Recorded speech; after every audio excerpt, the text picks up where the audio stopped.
I thank the gentleman. Gentleman's time has expired. We now go to the other gentleman from California, Mr. Schiff.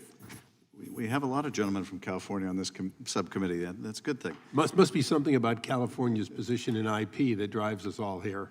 There is indeed, and as the chairman knows, I've had a long history on this issue because I represent so many people in the creative industries and formed a bipartisan bicameral caucus to combat intellectual property theft. Mr. Cohen, one frustration I've had, deep frustration with the administration, is we still don't have an intellectual property enforcement coordinator. Why is this taking so long? Why is this a problem? I don't understand the delay. I wish I had the answer. I feel like we desperately need that IPEC role in place. I think the IPEC plays a critical role in coordinating the alphabet soup of U.S. government agencies involved in intellectual property. I think the average American is unaware of how extensive that alphabet soup is. It's the USPTO, it's DOJ, it's DHS, it's USTR, it's the Copyright Office, it's any number of agencies that have an interest in intellectual property protection and enforcement, and it's, of course, its relations with state and local governments as well. And in order to make that system work, we need a coordinator in the White House.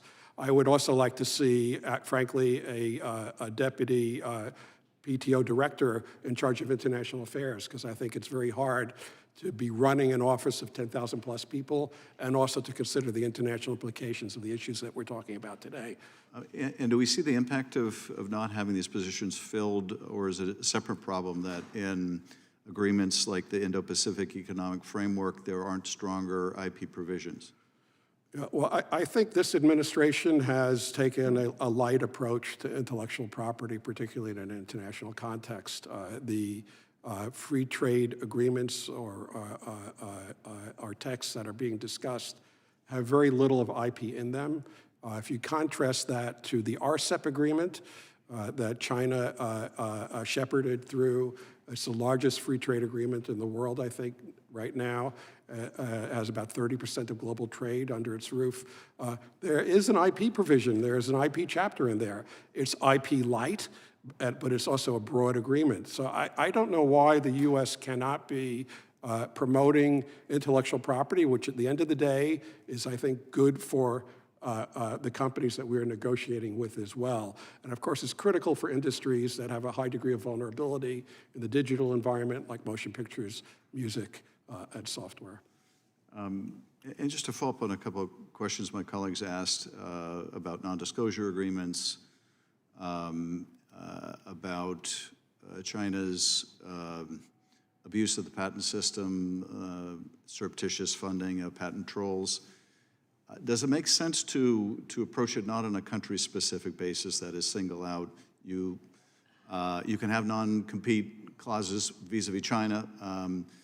Does it make more sense to try to identify those who are abusing the patent system or who are stealing intellectual property and have a standard where if you're a vexatious litigant as a foreign country or some metric by which we can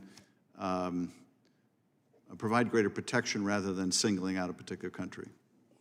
Well, I'm concerned that if we start singling out particular countries, we weaken the framework that this country has invested in for so many years regarding most favored nation treatment in the TRIPS agreement and in Berne and Paris and other treaties that are basically the bedrock of the international system.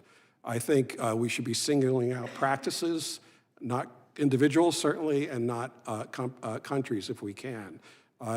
We have had successful, if you will, application of export controls against Fujian Jinhua, which was accused of stealing trade secrets from Micron. That was about 3 or 4 years back.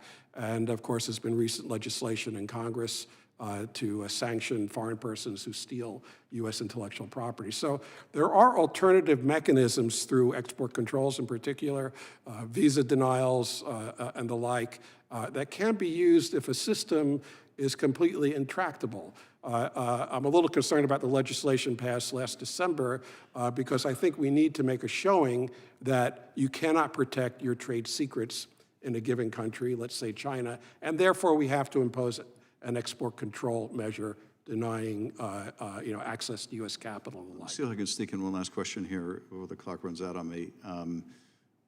Trying to put some limits, for example, on the screens that American films can be exhibited on, et cetera. We have no limit on Chinese films exhibited here.